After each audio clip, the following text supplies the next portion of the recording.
Welcome to Confessions, Convictions, and Conversations, a podcast exploring the cool Christian girl's guide to living in America. I'm your girl, April Davenport. I'll reveal to you a little personal testimony while merging ministry, education, and real life. We will also discuss current events with relevant figures of our time. It is the perfect blend of headline news, black girl magic, and of course, Jesus juice. Come with me on a journey you won't soon forget. So stay tuned, don't change the channel, and let's take a ride.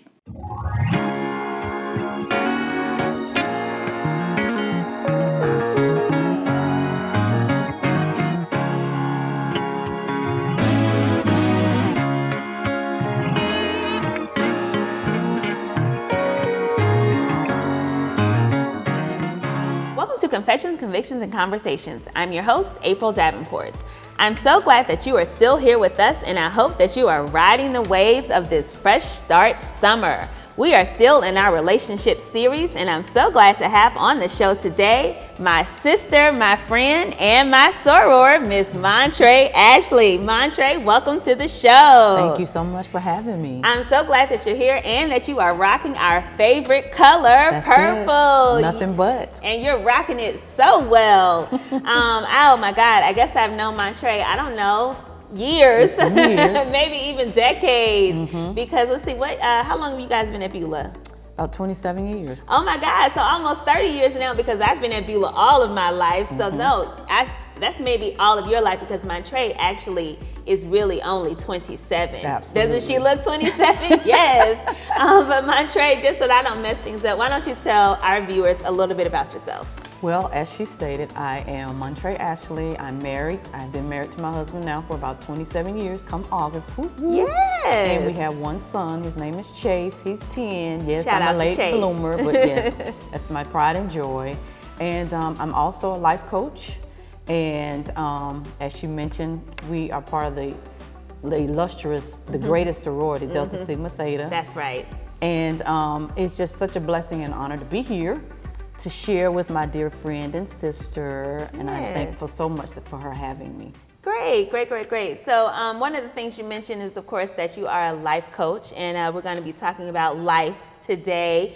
So tell us, how long have you been a life coach?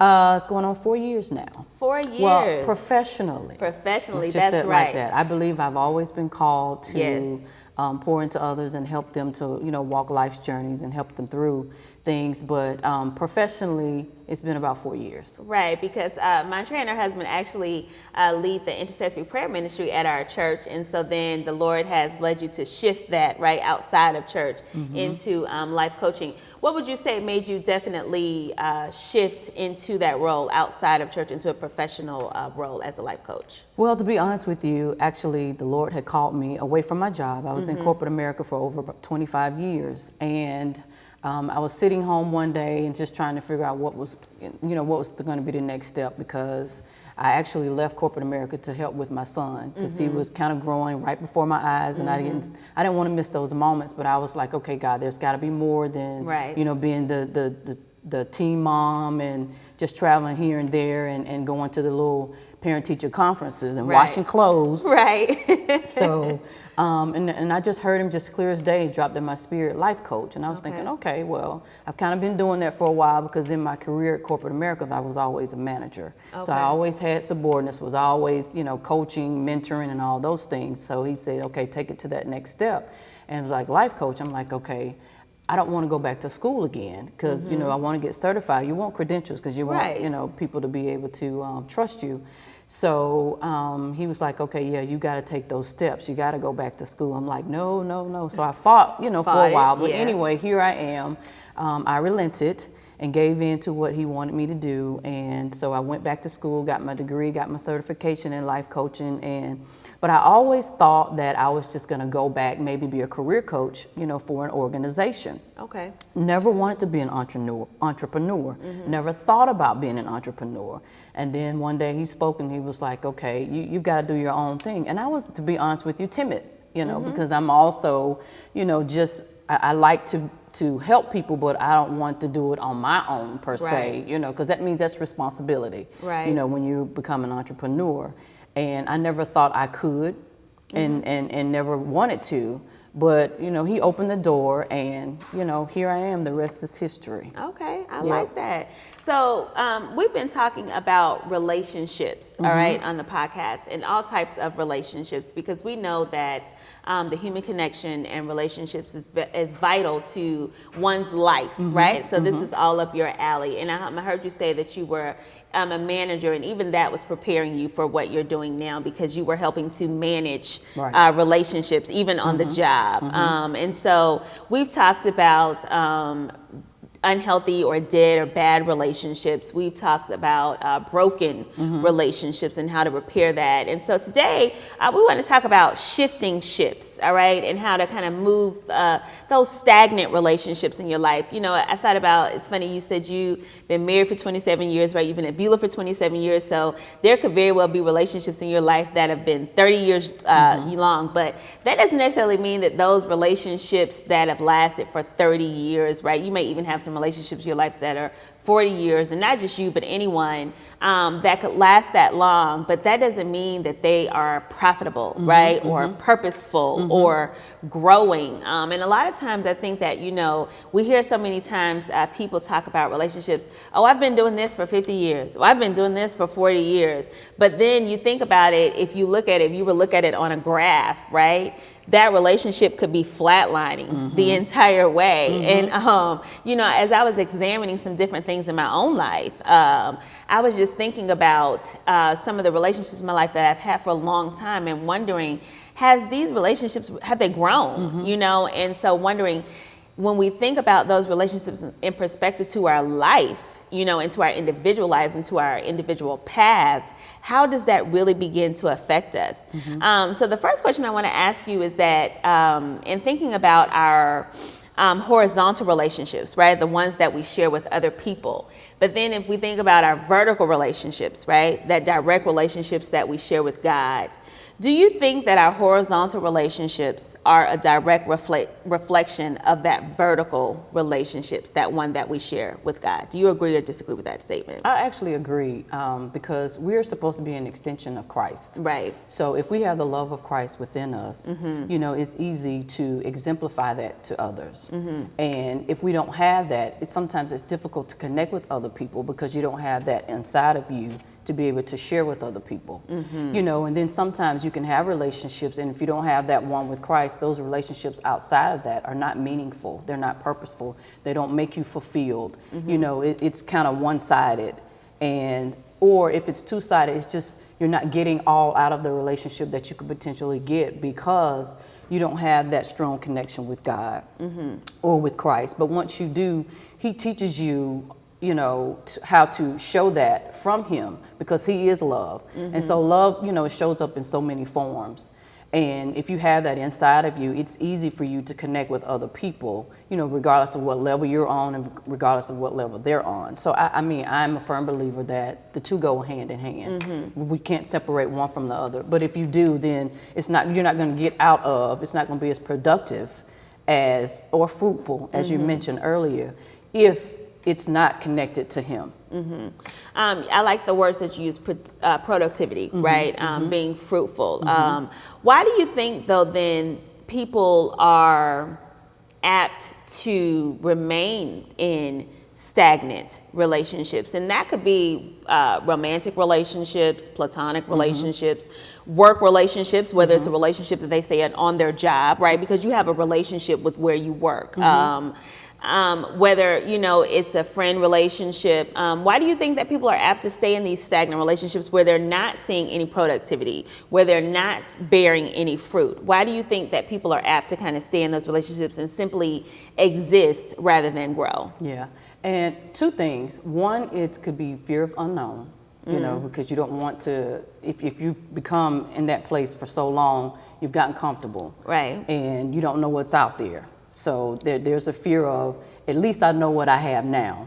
But if I go outside of that, I don't know what that looks like. Okay. So it's easy for me to just stay where I am. And then secondly, I think the other thing is, some people don't want to be stretched. They want to remain in their comfort zone. I can stay where I am so that I can continue to do what I'm doing, and I don't have to be removed or or challenged. So if I can just stay comfortable, stay stagnant, then I'm good. 'Cause again, it goes back to the familiar. I'm familiar with this. You know, I know how it's going to play out. I've gotten comfortable with this person, with their ways. They've gotten familiar with mine, and you know, we can just kind of go with the flow. But if I'm stretched, if I'm challenged, you know, I may be asked to do something I don't like to do, something I don't want to do, or something I don't feel I'm capable of doing. So it's just easier. Let me just stay where I am. Okay. Okay. It's funny all the time. I deal with a lot of young people, right? Doing a lot of mentoring, and when I'm talking to them about their friends, right? And I say, you know, is this person bringing any value to your life? I tell them all the time, and then they say, Miss April, I mean, does everybody have to bring value to my life? Can I just hang out with this person? And so, you know, in me trying to convince them that, you know, time is short, right? And time has to be valuable, and time is money. I tell them that all the time because I'm thinking maybe if I tell them that, then it'll sink in. What do you think about that? Do you think that every relationship in our life should have value to us, and that it should have some type of meaning to our general purpose and our overall purpose in our life? Or is it okay to have these, you know, these just kind of relationships that we keep on the side, basically, right? These side relationships that maybe don't have any meaning, and that's okay, right? Or do you think that everything really needs to have strategy in our life, that everything should have some type of purpose in our life? Well, I'm a firm believer that everything that you go through, that you deal with, will not be wasted.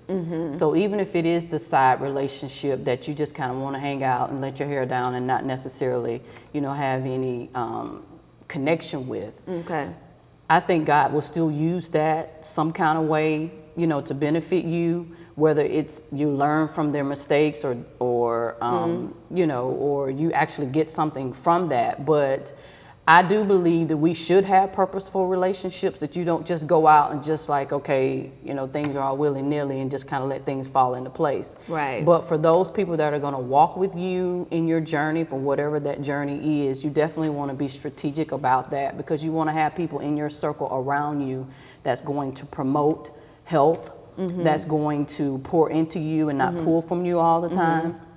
But you will have somebody that's, you know, what we call acquaintances. Right. But still, again, you can learn from those acquaintances, but they may not necessarily be those individuals that are going to be in it for the long haul. But I wouldn't invest so much in those acquaintances, so to speak. Right. Because, again, they're not purposeful, or they're not, you know, there to promote you or to get you to your purpose. But they, like I said, you can learn something from those individuals, and you can also be there for them to help them with whatever it is that they're dealing with too. So again, I just don't believe that God will waste anything that you go through. Okay. So, but still, just make sure you're investing in the right ones. Okay, I like that nothing should be wasted. I also think that there's something that you said about a connection, and that's something that one of our previous guests talked about, is that if we think about our relationships as a connection, then we probably would consider them differently. We would think of them as a different perspective, because honestly, anybody that we spend time with, we're building a connection. And whether we are intentionally building a loose connection or a strong connection, the connection is still being built, right? So even now, we're building a connection, right? And so there could be something that I say, that you say, right, that in our subconscious is already sticking. And we may be unaware, right? And it could be later, it could be tomorrow, it could be next week that it comes back up. And sometimes, you know, we're unsure, where did I hear that? You know, and we're not understanding, oh, it was with so-and-so. And so a lot of times I think that, you know, what we're saying is that a lot of times we're not meaning for people to have an influence on us.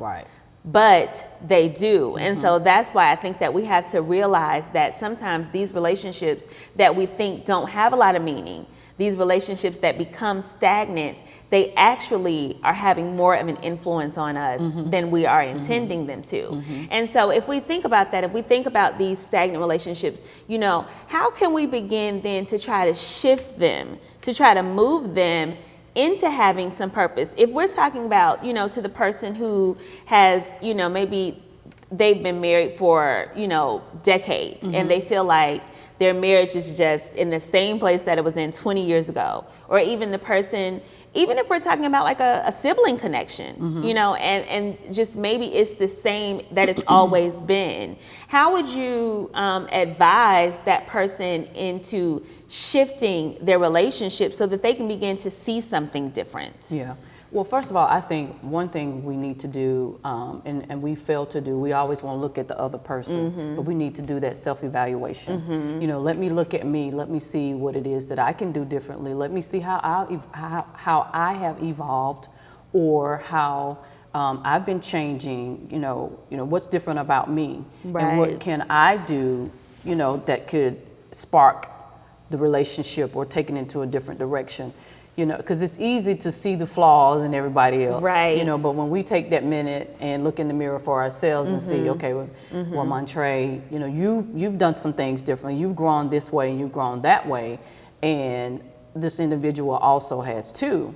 So what can we do differently to come together so that we can keep walking down the same path? Okay. So, first step is to, let me just do my evaluation. And then once I do that and see myself for what it is that I've done or how I've changed, then let's sit down with that individual and see what our expectations are. Okay. That expectation word sometimes can be, people get scared of that in relationships because you don't want it to seem like it's a business or it's a partnership. But it is in essence. Right. And sometimes it's hard to tell individuals, hey, I expect this out of you. Or hear them tell you that they expect certain things out of you. But sometimes you have to lay that groundwork, because it can be one-sided, or you can feel the relationship can still be 100%, but you're giving 80 and they're only giving 20. Yeah. And you want it to be balanced. Right. So you don't want it to be in a fashion where, one is giving more than the other. So it's okay sometimes to set those expectations and boundaries. We don't want to do that either. Right. But you have to, because you need time for you as well as time for each other so that you can continue to grow and being able to walk in that same direction. So do you think that, I heard you say, like it's important to do an evaluation so that you can see how you've grown. Do you think that the reverse also happens? Do you think that maybe that stagnation occurs in our relationships because we're also stagnant? Maybe we're not growing, Right. Absolutely. Maybe when we do that check, we realize, wow, I'm in the same place that I've been in for 20 years. And so maybe my relationships are a reflection of me. So like that check. And so then that check becomes a little bit more difficult, becomes a little bit harder. It becomes a little bit painful. That's it. because I realize, hey, I've been doing the same routine every day for the past 20 years. Right. It's like, it's like looking at wanting to see changes in your life. Why isn't this change happening? Because, hey, I haven't done anything different. Absolutely. And so maybe these relationships are a reflection of who we are and not necessarily because of who someone else is. And so then when that happens, what do you think then should occur? I know you talked about, first of all, we have to take accountability, right? We have to understand. But then what kind of steps do we take? What kind of tangible steps can we take for ourselves so that we can not only start to see this shift in our relationships, but that we can see the shift within ourselves? How does that work so that these relationships can start to kind of manifest themselves the way that we want to see them? Yeah. Well, first, I think you need to be honest with yourself. Yeah. In doing the self-evaluation and being transparent to say, okay, this is where I am. I don't like what I see. I don't like who I am. So I'm going to be honest with that, but then also allowing yourself to be open for the change, and being willing. Sometimes we know that we're not in the right place, but we don't want to be willing to make the change, right? So, that next step is the willingness to be able to take the steps. And whatever that step means is, I might have to step back sometimes in taking a step. Let me just let me just disclose, who I am, and then whatever it is that I see, sometimes you got to pick it apart, and then sometimes you got to add some things or whatever, but just being open and being willing to be able to do that sometimes goes a long way, because, oftentimes you don't want to make those changes. And then allowing people to come in that's in your space that you know, that you love, and that you trust. You know, that that they have your best interest to be able to share with you, hey, you know, I see this, I see that, or have you tried this, or have you tried that? And then you may not be able to implement everything that they tell you, Right. but you know, for what it's worth, those things that you can use, you know, use them. Yeah. And then take it one day at a time. Don't try to do it so fast. Right. Because if you do, you get overwhelmed, and then you just find yourself all over the place. But if you just take it step by step, and then be mindful that you may fall backwards. Yeah. You know, you may fall, you may make a mistake, and sometimes you might get back in your same rut. But then as long as you identify and that you're willing to say, let me get back up, and I always tell people, don't start over, just pick up where you left off. Yeah, I like that. So when you pick up where you left off, and then you just keep it moving. Yeah. You know, just keep it moving. You may crawl, some days you may run, some days you may walk, but whatever you do, just keep it moving. Keep it moving. Yeah. I like that. Movement is important. When we were, a couple of weeks ago, we were talking about unhealthy relationships, and Nzinga, you know Nzinga, she talked about even sometimes when you're sinking, when you're in these dead relationships and you feel like you're sinking, at least you're moving. And so it's about trying to reverse that movement. Right. You know, and so you talked about keeping it moving. And so I think that is along the same lines. One of the things you mentioned is that, you know, you had worked in corporate America for 25 years. And then, you know, the Lord called you away from that. And so then you said, okay, I don't think I just want to be washing clothes and cooking, right? I think I do want to do something different. And so you then talked about, though, the fear that was attached with that, right? And so I think, you know, honesty is important in that, and recognizing that fear. It's interesting that I realize a lot of people, though, they get to a point in life where they feel like they plateau. You know what I'm saying? They feel like, okay, I pretty much done all I can do, right? I'm plateauing. And so we know that, I mean, you weren't in your 20s when you did that. If you had worked for 25 years, it's clear that you weren't in your 20s when you had done that.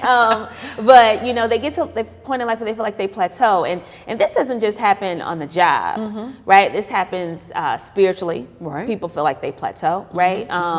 This happens, I think, emotionally. Like they've just poured out all the love they can pour. I think, you know, like servant-wise, I mean, I think just in all areas of life, people like, you know, I mean, I've just done all the growing I'm gonna do. Yeah. And I think that when people feel like they plateau, then that becomes really a moniker for how they view life and how they then view their relationships. Why do you think people feel as if there is a ceiling, if there's just a certain height they can reach in life?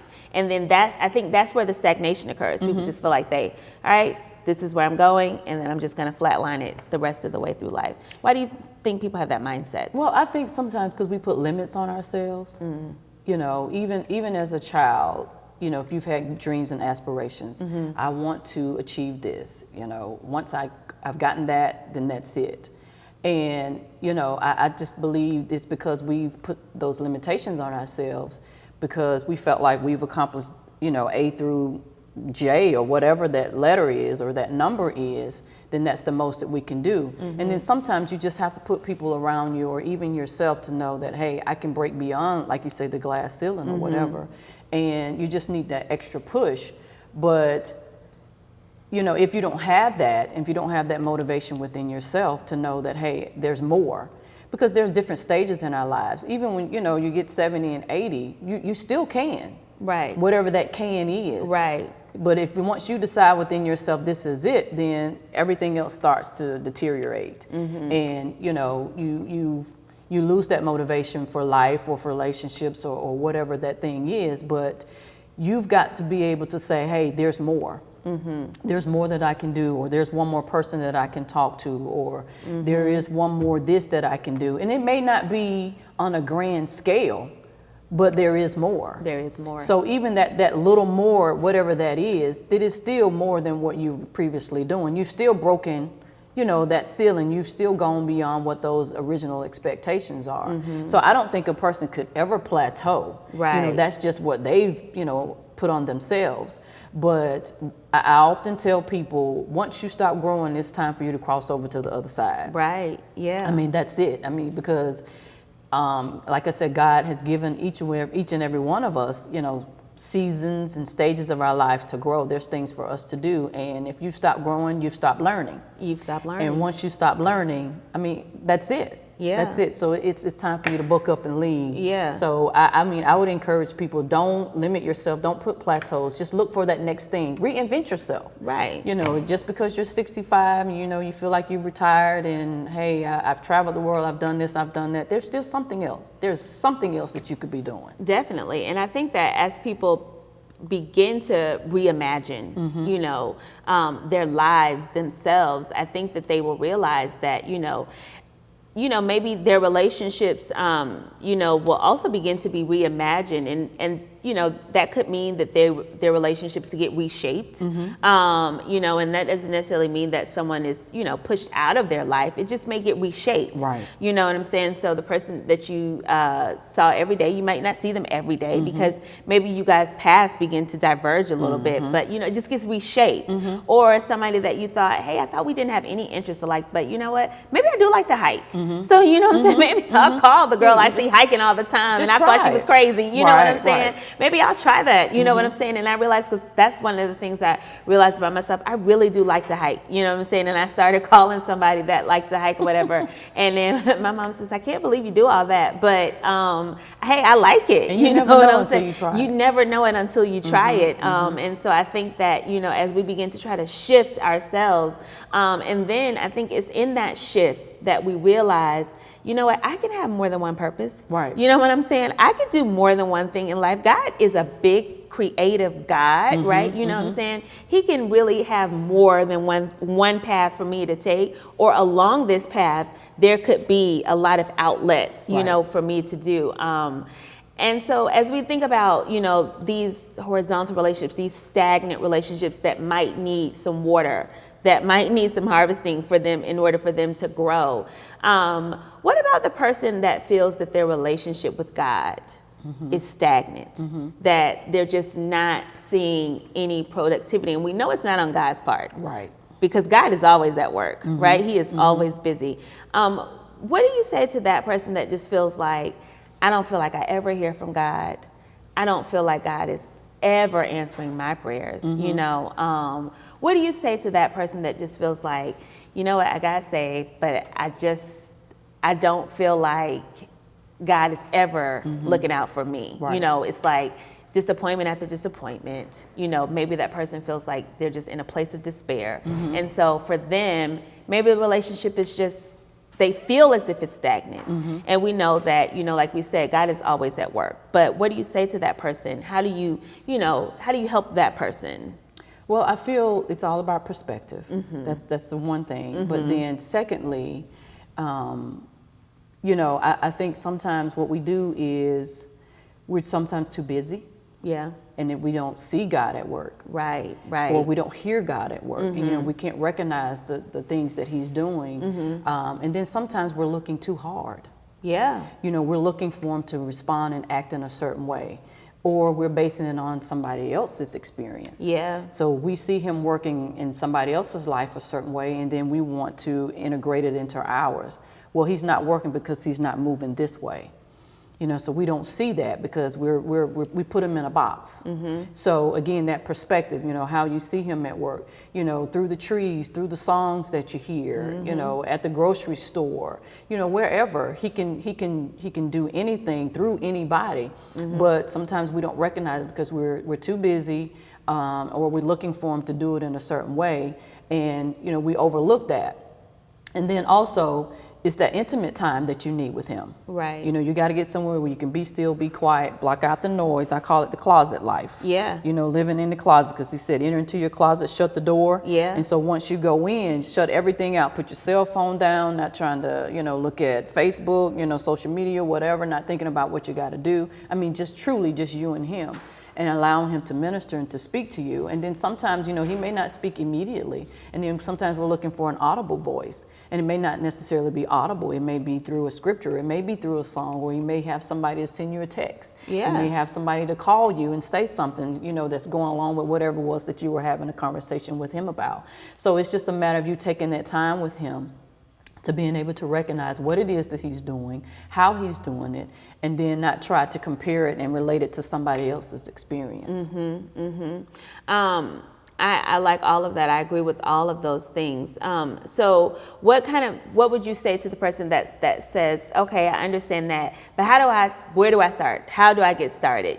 What should I do? Like, what can you tell me? Like, if I wanted to say, okay, I'm ready today, God, like I want to you said, don't start over. I want to try to pick up where I started. It's like, okay, I haven't been to church in 16 months, you know what I'm saying? So I don't feel like, maybe I don't feel like at my house, even though I know they say you're everywhere, God, but maybe I can't feel you there.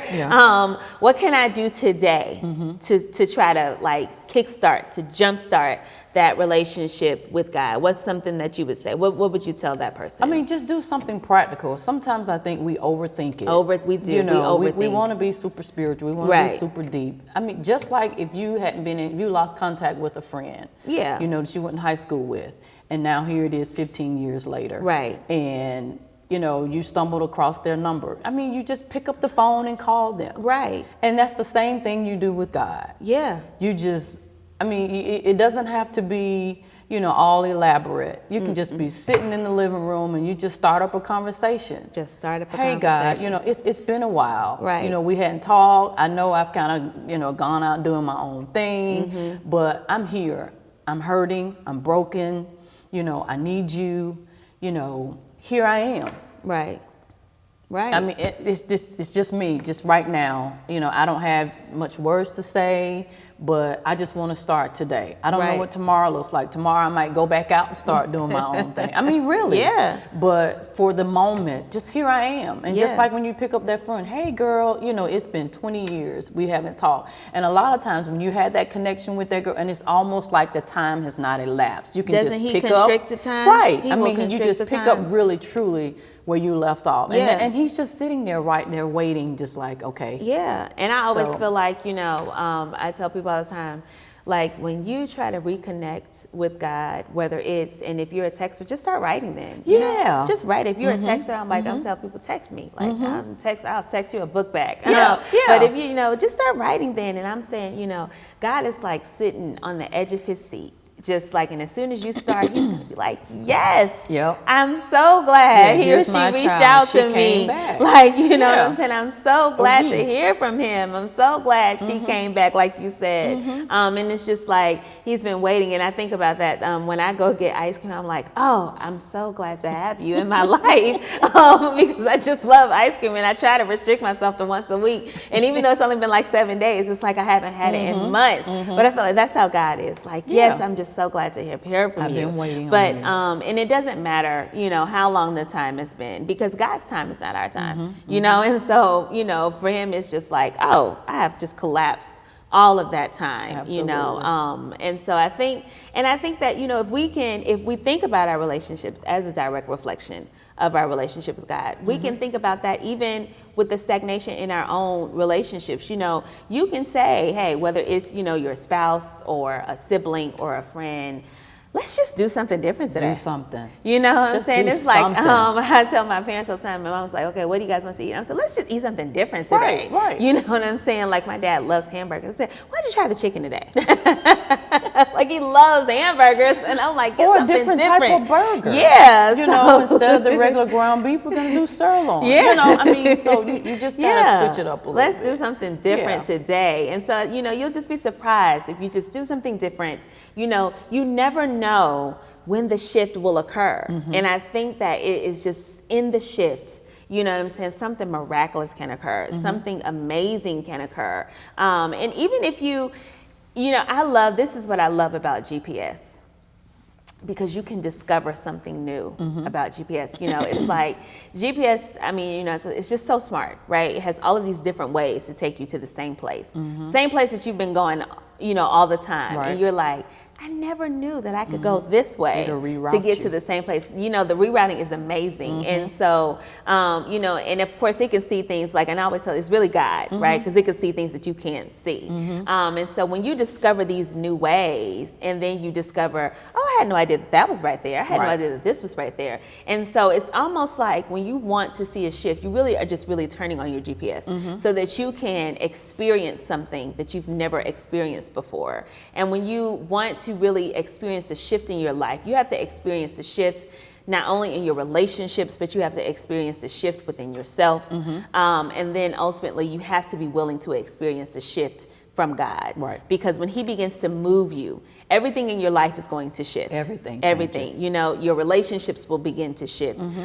Your activities will begin to shift. Your mindset will begin to shift. And so I think that that's important, you know, as we are just kind of in this relationship series, you know, we're trying to release those things that are unhealthy from us. We're trying to repair those things that are broken. Right. But we're also not trying to just keep ourselves the same. Because what would be the point if we're releasing the things that are unhealthy, if we're repairing the things that are broken, but if we're going to stay in the same spot, right? We got to be ready to move, you know?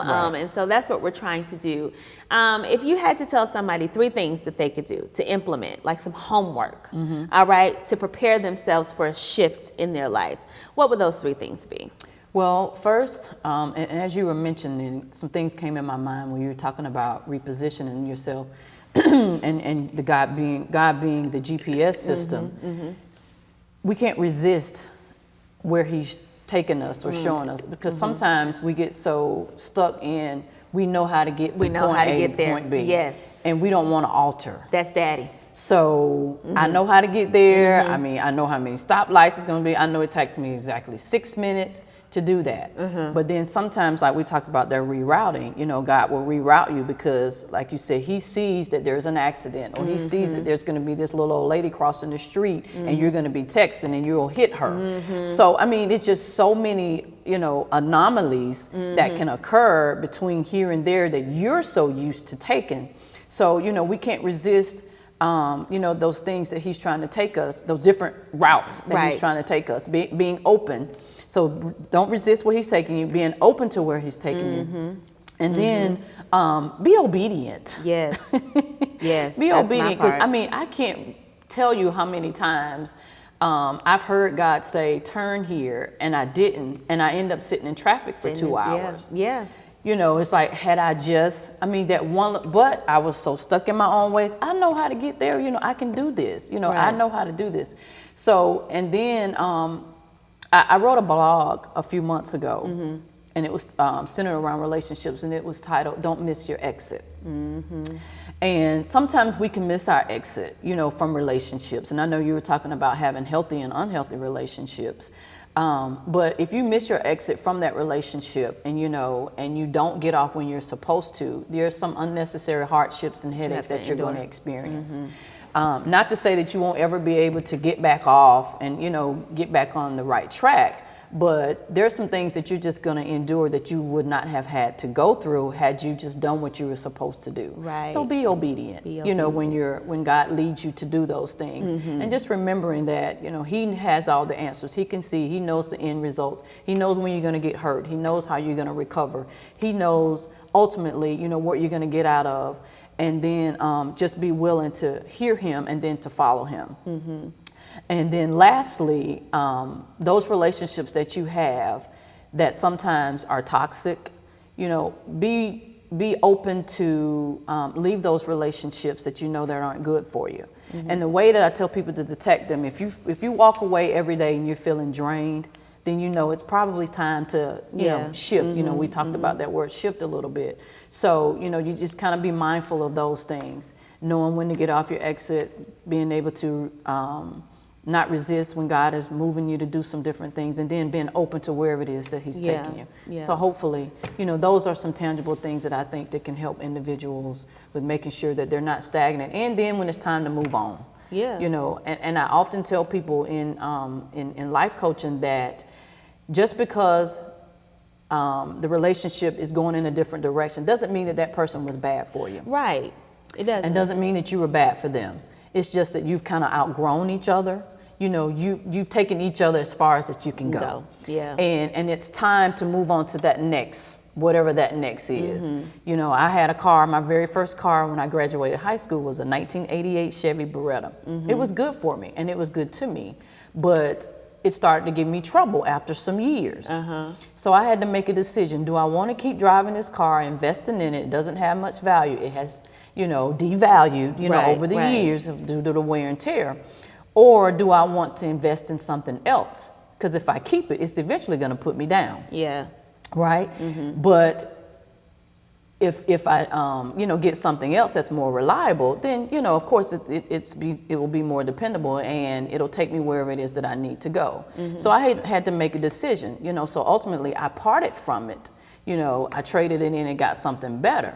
But word to the wise, the car that I got rid of still had some usable parts. That's what they told me. We'll use your car, for other vehicles. So when you're leaving someone, your relationship is going in a different direction, you're still usable. Right. There's still some parts about you that can still be used in the next relationship. So don't look at it, because sometimes we feel like, oh, what is it about me? What did I do wrong? Or, oh, I'm a bad person. Exactly. Or they don't like me anymore. No, it's nothing. It has nothing to do with that. Now God can use you, or you can be used in a different relationship for something else. So we can take your parts and use it for another car, and then you go on and still be usable, workable, and being able to be effective for somebody else. Right, exactly. I love that. I love all of that. And I know that that's going to help somebody. I hope so. It's definitely going to help somebody, and we're going to experience some shifts, because I think that it's like you said, and we always hear Pastor Black says, as long as you're here, we got to be growing. We got to be growing, and like you said, if we're not, we need to just go ahead and pack up and say, okay, Lord, when's the next plane? What's up? Come on, where are we headed? Exactly. Let's do this. Yeah. So yes, we need to be growing. We need to be shifting. We need to be moving, and I think that we don't. That doesn't And we need to understand, too, that there's a difference between resting and just being stagnant, right? Because as we're growing, we know that there will be seasons of rest, right? Because when we're resting, we're recharging, we're resetting. Absolutely. That means that God is doing his best work, right? But just being stagnant, not even looking for things to grow, not even looking at potential for things to change in the next chapter of our lives.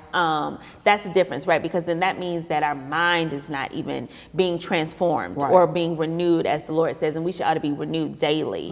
And so we don't want to confuse the two. We're not saying that as we shift, as we move, that we're never at rest. We know that there are times when we are at rest. God is the only one that never sleeps, right? We understand that we must rest and sleep. But we don't want to plateau. We don't want to be stagnant in life. We don't want to, we don't want to see someone 20 years later and they say, are you still doing the same thing? We don't want them to be able to pinpoint our day and realize that, it's funny because I'm very close with my college roommate. And we talk all the time, and we only get to see each other about twice a year because she lives in Florida. And so when she comes up, or if I go down there and we go to the restaurant, it's like she shouldn't be able to know what I'm going to order. Like I literally shouldn't be ordering the same thing that you did in college. Right. You know what I'm saying? There ought to be some growth there. You know what I'm saying? So we want to grow. We want to shift. And that's New where desires. I mean, because Paul talks about when I was a child, I acted as a child. When I became a man, I put away childish things. Got to put away the childish things. So as you grow, your desires change. Your desires change, And so, like you said, if you're still ordering the same, fish and chips, you hadn't tried the mahi-mahi. I mean, something. Something. Or whatever. It's like when we were in college, we used to be at Steak and Shake at 3 o'clock in the morning. Like when we go out, we don't even look that way. It's like, I don't know when the last time I went to Steak and Shake, because I realized that me and Steak and Shake do not get along anymore. So it's like, no. Your body like we did that, everything. but we lived through that. You know what I'm saying? Now we're experiencing different things. And I mean, so, you ought to want to experience different things if, Absolutely. but, so yeah, we're going to do some shifting. And so we're so glad that you stopped by the podcast. Thank you so much. To talk us through these shifting ships and how to move our stagnant relationships. And so we're going to have you back to maybe do some more talking about some other things. So we appreciate you. Thank you. Today. And we appreciate you always, the people in my army, for always being a part of Confessions, Convictions, and Conversations. And before you go, I'd also like to pray for you. And so, Montray, I always love to pray for my army. And since you're here and since you're such a prayer warrior, I'd love if you just say a quick prayer over the army today. Yes. Father, in Jesus' name, we thank you for this opportunity and privilege. We ask, God, that you would continue to cultivate, nourish, and God, to be able to prune the relationships that we have in our lives. Yes, help us God. to be able to recognize those that are fruitful and beneficial for us, and help us to recognize those that it is time for a separation to take place. But Lord God, let it be done in love. Yes. And we just ask, God, that you be glorified in our lives and whatever we do, whatever we say, and help us, God, to always reflect you in all that we do. In Jesus' name we pray. Amen. Amen. Thank you so much again. We appreciate you. And as always, we appreciate you. Make sure that you connect with me on social media, because I love to learn just as much about you as you're learning about me. I can't wait to see you next week. Bye. Thanks so much for tuning in to Confessions, Convictions, and Conversations. We are just getting started, so make sure to connect with me on social at AS Davenport and at Fresh Start Fridays. For more information on the podcast, please visit www.asdministries.org. Also, don't forget to subscribe to the show and be a part of April's Army. Remember, anytime is a good time to confess the Lord Jesus Christ as your personal Savior, live by your own personal convictions, and it's always a great time to have a good conversation. I'm your girl, April Davenport. See you next time.